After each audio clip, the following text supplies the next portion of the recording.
Welcome to Challenge Dubai. My name is Bob Babbitt, and my next guest, two-time Ironman world champion, all-around good guy, Mr. Chris McCormack. How the heck are you? Good to see you again, Bob. Always in the Middle East. Oh, always in the Middle East, always with a nice view in the background, always with some drinks with umbrellas. Yeah, it's been, I just got here today. You've been here for a few days. But I arrived last night, straight in and straight to it. So what people want to know is, what the heck is Chris McCormack up to now? We hear he's over at Tanya Pura running that center there. We hear about Team Bahrain. Fill us in on everything that's on your plate right now. Yeah, I'm still down in Tanya Pura, down working at the sports resort there and trying to grow the sport within Asia. It really is starting to blossom down there. I was in the Philippines last week at a big challenge event, and that race has grown to almost 1,000 athletes. It really took a huge step this year. Yeah, big time. And you're seeing the growth that we saw in the States, 5 or 6 years, or even longer now, 10 years ago. You're really starting to see that in Asia. So Tanya Pura is sort of the epicenter of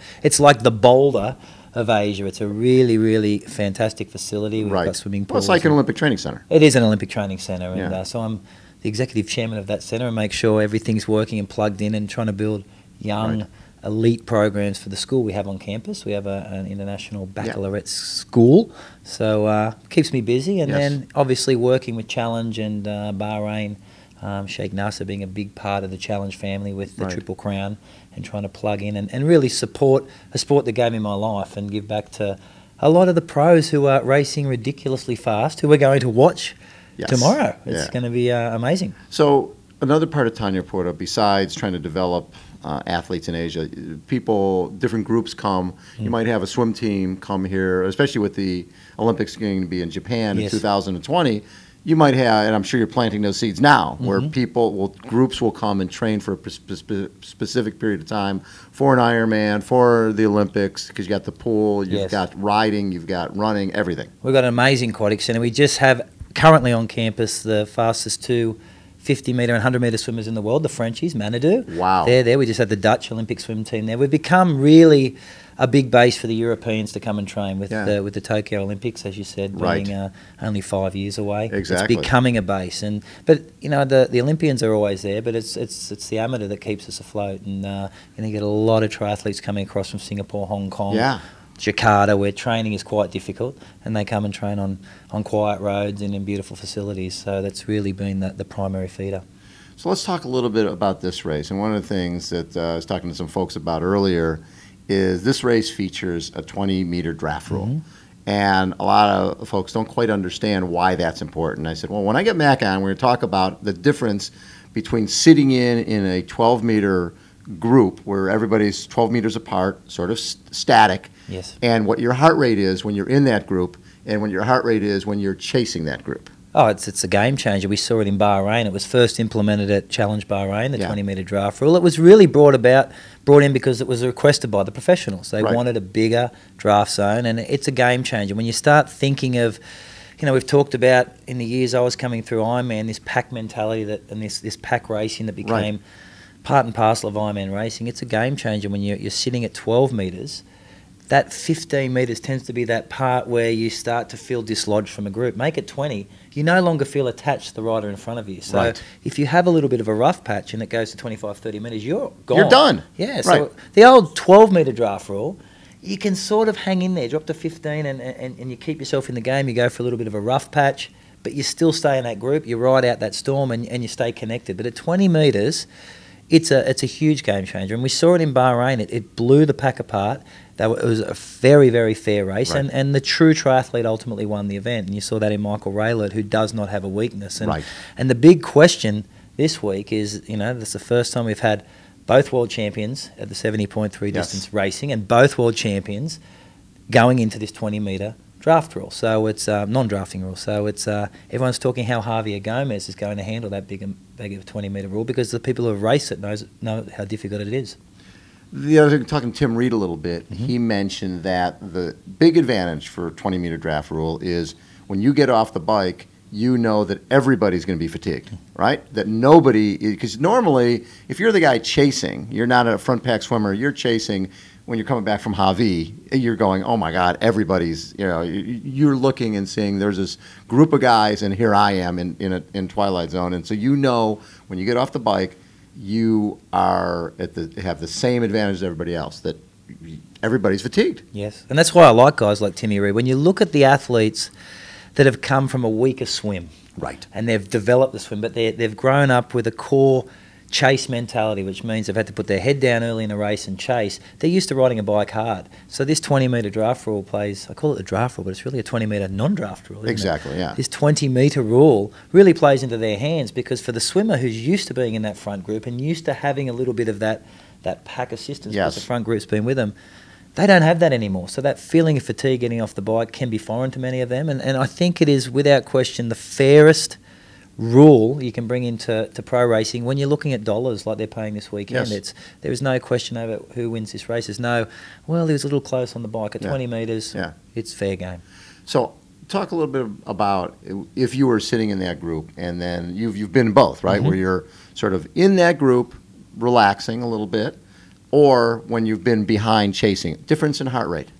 Oh, difference is huge. I think it's not just difference Maybe in like heart rate. 10 beats, 20 beats? Yeah, it's really the connectivity that changes you. Okay. You know, you look at, heart rate's down, your legs, you feel like you're connected to something. You feel like you can pace off something. You feel like you're part of the momentum that is the front group, or Yes. the momentum of a pack. That momentum and that feeling is taken away at 20 metres. That's the key difference. You're not ever attached. So you have these moments of lack of concentration, Yeah. or moments of discomfort. 20 metres becomes 30.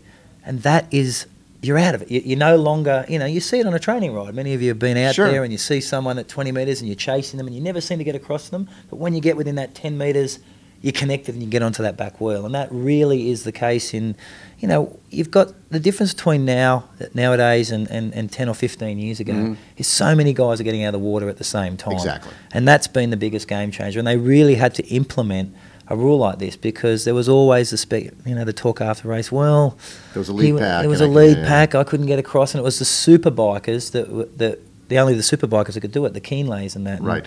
And you hear Sebastian talk. He's like 20 metres, 30 metres. I don't care. I just ride hard, and that's really the mentality of the 20-metre rule. We all have to ride hard, and you're fourth or fifth wheel. You're 100 metres from the front. Right. It's a big way off the lead, and Yeah. you have to move up if you're looking at being strategically placed to win the race, especially as you're getting towards the end of the bike. If there's a group of 8 guys, Yeah. and you want to position yourself to be off that bike first, you better start pushing the last 5 or 6 kilometres to get to the front.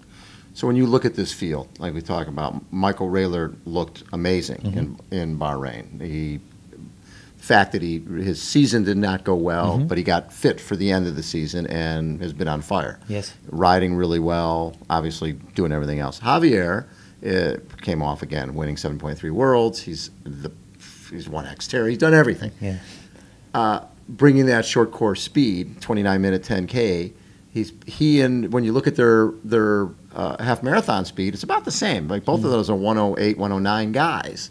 So I look at it and I go, Michael Rayler, I'd give an edge because he's time trials for 56 Yes. miles before in a narrow position. And I don't know how often someone like Javier has. Yeah. What do you think? We just had Michael at Tanyapura. He was Yes. down with Nils Fromhold and a couple of the German boys. They just did a really solid block of work, a very, very big block of work. And he's been very focused on this race. And, everyone knew Javier was coming. When Javier Gomez puts his name on a start list, everyone freaks out because Right. the guy has zero weaknesses and he loves winning. And you can't fault the guy when a guy can run 28 minutes off the bike and he's dropping 68-minute half marathons Right. off the bike. You better get rid of him on the bike, but he can ride with you. So I agree. The only person I think that can do that sort of damage to him is Michael Rayler, because Yes. he can match him across the board. But Yeah. you've got Andy Potts, who can swim well and who does very, very well at this distance. I don't know if the leg speed's still there with Andy, but mate, Timmy Reed, there's... Timmy's been on fire. He's had a great December, January, Yeah, February. he's been winning everything in Australia. Yeah. He's had he won the Oceania Championships. What do Yes, they call it? the 70.3, 70.3. And but if I had to put my house on it, I just love watching Javier Gomez. I just think he's been racing these Brownleys. He's been racing in that very, very competitive ITU stuff. And this sort of racing, if he can stay close. And close being, even though we have the 20-metre rule, within striking distance, he will be tagging Michael Rayler. He's very, very astute, and I think he would back himself. And, I can't wait to see that battle go down, because I think we could see some very, very fast run times. When you looked at, for Michael, I don't think he had anybody in front of him in Bahrain that he had to really worry about on the run. He was obviously head and shoulders the best runner in the field. With someone like Javier, I think one of the questions with Michael is having someone with him, is that going to affect him, right, mentally? Yeah. If he's got someone, if he's off the bike with a Javier Gomez, does he panic and try to go too hard to get rid of him early? And you're not necessarily getting rid of Javier Gomez, who's used to running with guys like the Brownlees. And Javier Gomez comes with such huge presence too. It's not just a person who can run. It's Javier Gomez, the Olympic silver medalist, ITU world champion. So that comes with a lot of pressure. And Michael is a front runner. So that is true. He had Andreas Dreitz in Bahrain, who doesn't have the run speed of Michael, but. I saw Michael this morning at breakfast. I arrived very, very early. I went straight to breakfast. He looked very, very relaxed, and he said, he's looking forward to the race. I said, mate, you look great. Go and put the feet up, and he wants to beat Javier Gomez. And I think everybody does. And he said, look, I've trained hard. I want to do well here, and I would love to win. Because remember, the Triple Crown is on. There's $1 million for anyone who can win these 3 races. And whoever wins this race is the $1 million man, because no one else can win it. So I think they all want to kick off knowing that. And I know I saw Hayley Fredrickson, who won in Bahrain. She's very, very fit. This is her focus for the year. Yes. She said, I want to win the Triple Crown. And you saw that in how fit and lean she looked. And this is... I'm excited to see her race because we haven't seen Daniela Reef, the 70.3 world champion, take on Hayley, who in Bahrain was fantastic. Head and shoulders. So this is going to be, on men and women, just amazing because there's so much up for grabs, the most in the history of our sport. The other person who did not have the year they wanted to have last year, Luke McKenzie, coming off a second at Ironman, and we talked about today, his swim was off, right? He said he had sort of grown to dislike swimming and hadn't really focused on it this last year. And you can't win the race in the swim, but you can lose it. Definitely. Because that happened to you. Yeah, definitely. So for him, he feels like he's got a swim back. He's a guy that will benefit from a 20-meter draft zone, right? Where he's has that type of strength on the bike. Do you see him playing a role? He's a game changer because he's a proactive bike rider. He is not going to wait round because he doesn't have the run speed. So if Luke swims back where Luke can swim, last year was just not Luke McKenzie. No. He's a front pack guy. Always a front pack guy. He grew up as a young kid as a swimmer. I would only ever classify Luke McKenzie back in the day as a swimmer. Right. And then I'm watching him last year finishing 4 or 5 minutes behind the front group. It was mind-blowing for me. If he's fixed that and he gets out with those front guys, he's the Andreas Dreitz of this field. He's the guy that could really move off the front and set it up and make these boys chase. And that's the pace that I don't know if Javier Gomez has ever really faced before on a bike. Even in Mont-Tremblant last year at the Ironman 70.3 Worlds, you had that pack up front. It was relatively close.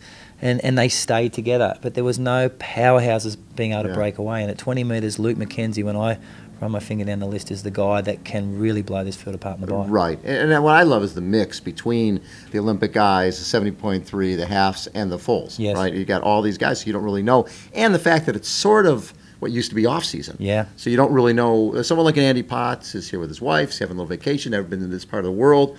But when he goes to the starting line, you know how he races. The guy goes full out. And he's always good California halftime. So we're only 4 or 5 weeks off that. He was always winning that. So I always think Potsy comes really well out of that Colorado winter because he locks himself in that little Potsy cave of his. He does all his indoor training, and he comes out and he's just got huge power. And I think he's sort of my wild card. I've said that. I thought his Kona performance last phenomenal. year Fourth over there. Yeah. Phenomenal. And a great run for him. And huge confidence booster for him because he'd done a few Konas, and I still think this is the distance he prefers to race, and he's a winner. He's got a young family, he's got a different perspective and things, and when Potsy puts his name on a start list, he comes to be competitive. And he's won all the classics. He's when you win Wildflower and you win Alcatraz, he likes going up against the best. And he wasn't satisfied with 4th place. And he's looking at this Triple Crown. Luke's looking at the Triple Crown. All these guys, it's changed. It used to be as soon as Kona was over, it was off season and everybody's. But now, talking to Timmy Reed, he's saying, I might have to change the way I think in terms of taking a break in November, December. I'll take a break in July, August, or June, July, and then rebuild up to August, September, October, because you got the the Oman race. Yeah, in August, and you've got before this time last year, or before, I guess, Bahrain, Yeah. no one ever thought of this $1 million triangle, this $1 million Triple Crown. So, so now you've walked away from Bahrain, and you've had athletes like Haley, and you've had athletes like Tim Reed, and Joe Gambles, who's here, have said, you know what, this is me. I can make $1 million. I'm actually very, very good at this distance. Maybe I'll skip on Kona this year and have a crack at doing this. Now, it all comes down to tomorrow, because if you don't win, you're not in for the $1 million. Right. So that's what's exciting, because guys that you wouldn't naturally think at this time of year do well, maybe after the December announcement have gone, you know what, I'm all in on this race, and we could see someone come out of the blue and do something amazing. So that's why it's such an unpredictable race to call tomorrow. I think Javier is still the guy that you never bet against, but you know, Joey Gambles, you see what he does in Boulder. Luke McKenzie can shape this. You know, Pete Jacobs needs to prove something. It's funny. I was telling Pete today. So Macca won in 07, in 08, fourth, and 09, dropped out. And people are like, "Guy's done," right? You know, and it's funny how quickly you go from being the flavor of the month and Ironman world champion to, you know, nice. Here's your parting gifts. You're done. Thanks for coming. and Pete basically followed the same thing. He won in 12, and then really has really not done much since. Yes. And he said what this has sort of forced him to do is reevaluate and get back to short. Right, he's getting back to shorter swims, shorter bike rides, and you know you lose that speed when you just focus on line. The guy's got 30 Ironmans. Yeah, that's a lot of Ironman racing. Can you get it back? That's the big question. With Pete, he's definitely got the swim there, and I thought he was starting to get back into some contention last year in Bahrain. I was shocked at his performance in Bahrain, because talking to him before it, I thought, you know, he sounds good, and I just hope we see Pete Jacobs again, because, you know, that Pete Jacobs that won Kona is still in. I've watched a lot of those races since I was a young boy. That was the easiest Kona win I've ever seen, and he did it with such ease, with such grace. That's really true. And he's never really. To some degree, I sort of thought he won it so easy. I think he just said, "Oh, okay, I'll do 10 of these," you know. I'll do it again. I'll do it Not again. a problem. And now he's in that little place where he's got to fight his way out of the corner, and that's where you'll see what kind of champion Pete is. And I think he has that fight in him, because you know, I saw him at breakfast this morning. He's focused on doing well here. He knows that a lot of people are saying that. Now it's how you turn that around in your own head, and how you prove a point to both yourself and to others that could see Pete have an amazing season. It's funny, because I told him, I said, you know, Pete, when saw Macca at the San Diego Triathlon Classic about 4 weeks before Kona, and looked as lean as I've ever seen him look, and was running faster than I've seen him run. It's like, okay, he's gotten it back, right? You got it back, and we'll find out tomorrow if Pete's gotten it back. We need to see him get his mojo back. Yeah, I'd love to see it. And you know he's going to be right there in the swim, and I hope, you know, because Gomez is going to do this swim so easy. Potts loves to swim hard. Pete loves to swim hard, and that can be the real changer on a lot of the Timmy Reeds and those guys who are a little bit off that pace. I think Josh Amberger's on the start list, he could be, and he's always first out of the water, so that front swim pace could be fast. And for Pete, that could set him right up, because he's that type of swimmer. So Hella is probably the overwhelming favorite, but Daniela Reef is, you know, she's really been focusing on this. Yeah. And, you know, 70.3 world champion, second at Kona with a leading pretty much most of the day. What's your thought on who's going to be the person who dominates here? I saw Haley we all did in Bahrain, and I thought, wow, this girl's going to be very, very difficult to beat. But I watched Daniela Reef last year at 70.3 worlds and Nelly win Kona on debut, and she got that close against the performance by Rini that will be talked about forever. So she's our world champion. She comes out of the Sutton training camp. I've been following Sutto on Twitter. Yes. And he says she's ready. She's in very, very good form, and he doesn't. He never screws around. He tells it straight up as it is. So she's got the big swim. She's got a very, very powerful bike. I think she's a little stronger than Haley on the bike, but I think Haley's a little bit stronger on the run. So, mate, Jodie Swallow again off the front. Yes. It's just, on men's and women's triathlon right now, the competitiveness of these fields are mind-blowing, and it's you know, to sit back and watch that, I can't wait to call it. It's going to be great. So you also work with James Kahneman from South Africa, and we talked to him for a little bit yesterday, and he had a calf issue after Bahrain, but feels like he's really back. He's come a long way. He had a pretty average Kona. He stepped off the field. It really broke him, and I said, look, mate, this is part and parcel of racing. You need to step up and stand up now. And he said, I want to focus on Bahrain, and he had a solid Bahrain. He did. Know? He was right there, and I said, look, it's Triple Crown time. We can get to Kona. We've planned out a season. And funny thing, working with James, he'd never, ever really planned a season. He came out of a little bit of the Sutto school where you race, go race to race. race and race and race. And I said, look, why don't you plan a season, know where you're going? You're a different person now. You and Jody are living together, and you need to be happy in your life. And he said, look, I want to be committed to this Triple Crown of racing. I want to find some speed. Can we work on that early? And he's been working very, very hard at home in South Africa. And he was excited to come here. So I'm keen to see James race. I think if he runs where it is in training and he can deliver that on the course, I think he's one of the guys that could post one of the fastest runs. I'm a little bit worried about his swim in this type of swim pace. Yes. But he needs to follow up the guys that will set a solid tempo from the back of the pack. So I heard they have day of race registration, and you're racing tomorrow.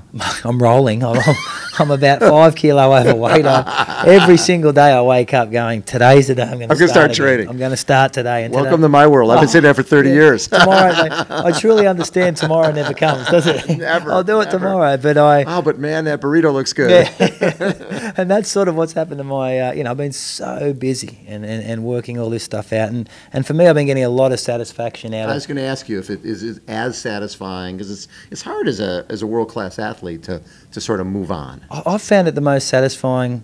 I was worried about me moving away, but the sport gave me more than I ever imagined. So there is no, geez, I wish I did more, I can't step aside, or I should retire, because I won't retire. I've always said it to you. I will always race triathlon, but I'm getting immense satisfaction out of just trying to do the little things within my sport that I can do something better for the professionals. And I was a big part of this Triple Crown. You were very involved with all this, I'm really proud that we got to hear, and a big part of the Bahrain team that will be announced. And I just really want to stay involved and do the best I can to give back to the sport that gave me my life. You know what's interesting is watching what's happening here, where pros are being flown in, pros are getting fed, right? They're being staying in a hotel. And back in the day, you were taking a train and going to Switzerland and, trying to stay an extra night in a hotel, doing whatever it took to get to that starting line. And I'm sure your influence is there, that we've got to get these guys to the race so that they can make a living. Because you can't make a living if you're coming and paying all these expenses and then, you finish 12th and get nothing. Right? So we talked to a few of the athletes and talked about you're almost playing with house money, because you're getting all your expenses paid. You're coming here. So if you win something, you're walking away. Totally. And the big push on my end was not just to fly them in, but let's fly them in a big seat. Let's put them in hotels like this. Let's give them as much from the experience so they feel like a professional athlete. I think the pros in this sport over the years, there's been a small group of us that have made some nice money, but for the majority of them, they're living paycheck to paycheck, and there's nothing professional about it. They don't feel professional. Right. And so it's as much a feeling as your own worth of feeling pro in some way that you actually step up and go above and beyond. So that was a big part when we pushed with the Middle East crew here, was let's give them a pro experience, let's treat them like professionals, and then let's up the ante and let's start to do some changes in the sport, because no one's had the courage to do that. Everyone's always said, well, they'll do it for this, and they only deserve that. Well, who set those numbers? And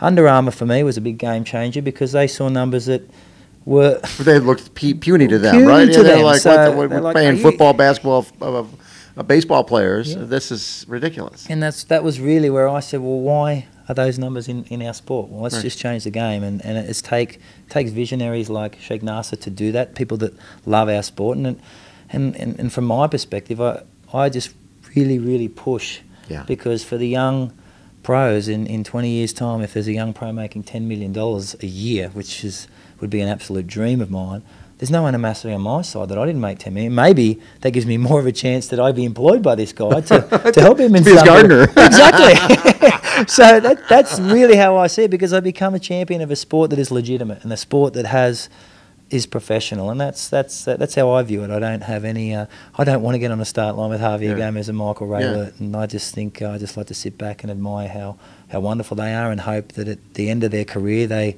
have as much appreciation for what this sport gave them as it gave me.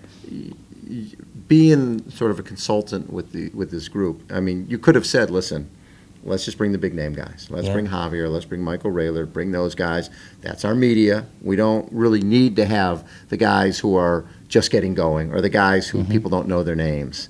And I don't think people realize that you were pretty instrumental in making sure that we're going to bring in 70 guys or Yes. 50 guys, and we're going to bring in as many women as we can who are available, because we've got to give them hope that they can make a living in this sport. That was where I started. I didn't start with the big guys because I knew in my sport, going through it in my years, I was one of the big guys, so I knew I was okay. But I had training partners that I had to pay for, that I was like, mate, you train just as hard and you work just as hard. So when I sat down with them, I said, let's start with those guys and build up to the big guys, because the big guys will come because there's money. They're looking at the first place prize check. Yeah, the other guys can't think about that. The other guys aren't looking at that. So, I think that was where we started bottom up instead of top down, and you had people who were prepared to listen.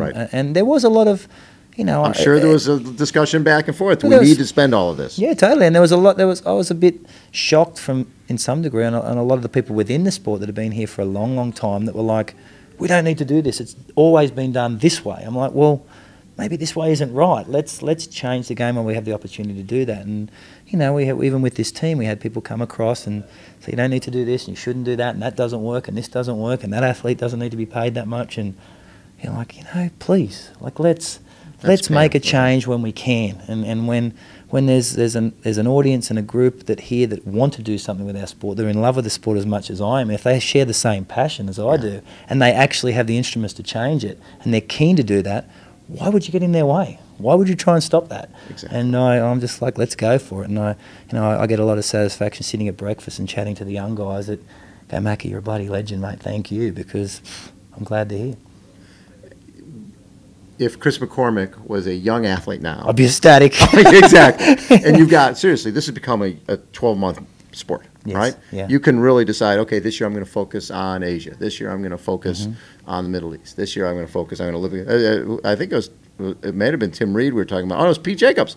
He's like, yeah, I'm not really going to be coming to the States at all. You don't have right? to. I don't have to go to the States because even though all my sponsors are there, I can take care of those guys by winning big races that aren't in the States. So it really is becoming an international sport where you can make a living all year round. As a young Chris McCormack, you would have been frothing at the mouth. Oh, you wouldn't have been able to figure out where to go next. It's amazing. And a perfect example of that is Joe Gambles, who's a Boulder-based boy, who said, you know what, I don't really need to be in America this year. I might actually base out of Europe, do some of the Asia racing, be a little closer to the Middle East, where a lot of the big racing is. And that's what's great about what's happening with the sport, is it is a global sport now, and these events are enabling that to happen. And as a young athlete, if you really sat down and give it some thought and thought, I need to find my way, I need to develop a little bit. Yeah. Asia's a good place to start. You can make some good money in Asia right now. The Philippines last week, you can access the Middle East and some of the smaller events, the Olympic distance races here. Yeah. Then you go and cut your teeth in Europe or the US and really get onto the circuit, and that's exactly what Tim Reed's done. And you're seeing a seasoned, strong athlete. And I really see someone like Craig Alexander and myself. We came out of the European racing. It used to only be Europe, and then we came to America. Right. Now you can do that all over the world. So if you're a young pro, get on the circuit. If you're thinking about being a professional triathlete, now is the time. And I'd trade everything to jump on board. To be back. To be back. It'd be great. That is great. Mac, always a pleasure. Congratulations. People might not realize how instrumental you were in all of this happening over in this part of the world, but I know how hard you've worked to make this happen. And you should be very proud of this. This race and the Triple Crown is a huge part of your doing. Oh, thank you. That's a pleasure. All right, cheers. Chris McCormack has been our guest again. We are at Challenge Dubai, which is only a few hours away, and Mac and I can't wait to watch some amazing some amazing racing, because Mac is a little tired of going out there and watching Javier Gomez and Jan Frodeno, guys like that, right away. Yeah, exactly. In a different world. Hold on, everyone. We will be right back.